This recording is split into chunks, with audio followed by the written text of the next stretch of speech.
வணக்கம் நண்பர்களே, இன்றும் ஒரு காணொளி ஒன்றினூடாக உங்களை சந்திக்கின்றோம். இன்று நாங்கள் வந்திருக்கின்றோம் கதிர்காம முருகப்பெருமான் ஆலயத்துக்கு தாம் வந்திருக்கின்றோம். இந்த முருகப்பெருமானை வழிபடுவதற்காக காட்டு வழி பாதையினூடாகவும் பக்த அடியவர்கள் நடைபயணம் மேற்கொண்டு வருகின்றார்கள். அது மட்டுமில்லாமல் இலங்கை முழுவதும் இந்த முருகப்பெருமானை வழிபடுவதற்காக லட்சக்கணக்கான பக்த அடியவர்கள் வருடாந்தம் வந்து கொண்டிருக்கின்றார்கள். கதிர்காம முருகப்பெருமான் ஆலயம் எங்கே அமைந்திருக்கின்ற நாங்கள் பார்ப்போமானால் ஊவா மாகாணத்தின் மொனராகலை மாவட்டத்தில் தான் அமைந்திருக்கின்றது. தற்பொழுது நாங்கள் ஆலயத்தினுள் நுழைய இருக்கின்றோம். வாருங்கள் நண்பர்களே, ஆலயத்தினுள் சென்று அங்கே என்ன சிறப்பம்சங்கள் இருக்கின்றது என்பதை பார்க்கலாம். தொடர்ந்தும் காணொலியோடு இணைந்திருங்கள்.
நாங்கள் முருகப்பெருமானை தரிசனம் செய்துவிட்டு அப்படியே நாங்கள் கோயில் வெளியேறும் வழியில் வருவோமானால் பௌத்த சிறிய ஒரு விகாரையும் பார்க்கக்கூடியதாக இருக்கும். அங்கே நாங்கள் வழிபட்டு செல்லக்கூடியதாக இருக்கும். இந்த கதிர்காமத்தை நீங்கள் எடுத்துக்கொண்டால் மூவின மக்களும் வழிபடக்கூடிய ஒரு தலமாகவே இது காணப்பட்டு கொண்டிருக்கிறது.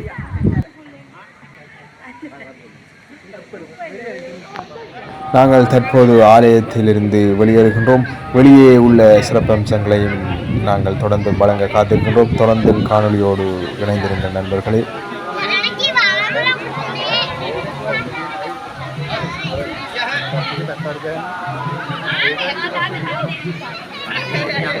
புதிதாக எங்களது சேனலை நீங்கள் பார்ப்பவராக இருந்தால் மறக்காமல் சப்ஸ்கிரைப் செய்துவிட்டு செல்லுங்கள் நண்பர்களே.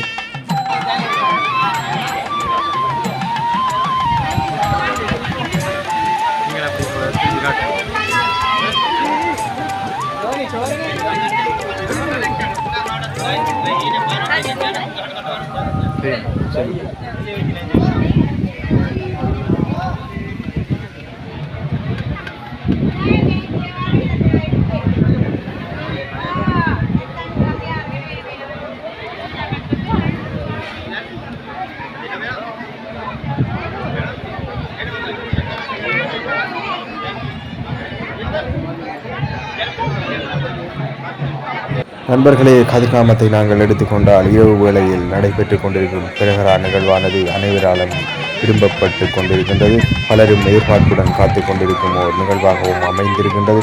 அந்த நிகழ்வு தொடர்பான ஒரு முழு தொகுப்பை நாங்கள் யூடியூப்பில் வழங்கியிருக்கின்றோம். அதை நீங்கள் சென்று பார்க்கக்கூடியதாக இருக்கும். அதனுடைய லிங்கை நாங்கள் டிஸ்கிரிப்ஷனில் வழங்குகின்றோம். அதனை நீங்கள் சென்று பார்க்கலாம். தற்போது நீங்கள் பார்த்து கொண்டிருப்பது வள்ளியம்மன் கோவில். முருகன் ஆலயத்தை ஒட்டியதாகவே இந்த கோயிலும் அமைந்திருக்கின்றது. அதனைத்தான் நீங்கள் தற்போது பார்த்து கொண்டிருக்கின்றீர்கள்.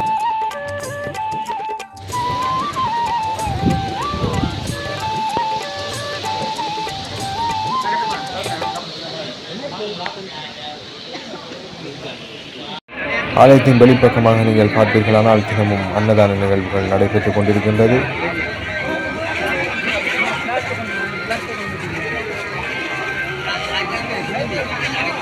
என்று இந்த தொகுப்பு உங்களுக்கு பிடித்திருக்கும் என்று நம்புகின்றோம். மீண்டும் இது போன்ற ஒரு நல்லதொரு தொகுப்பொன்றினூடாக உங்களை சந்திக்கும் வரை விடைபெற்றுக் கொள்கின்றோம். நன்றி, வணக்கம். அதே போல கதிர்காம கண்ணனுடைய இந்த பெரேகரா வருகின்ற நேரத்தில் நிறைய பேர் வந்து நீங்க மரத்துல ஏறி இருந்து இந்த பெரேகராவை பாக்குறீங்க அப்படின்னு சொல்லிட்டு ஒரு முறைப்பாடு இருக்குது. எனவே தயவு செய்து பெரேகரா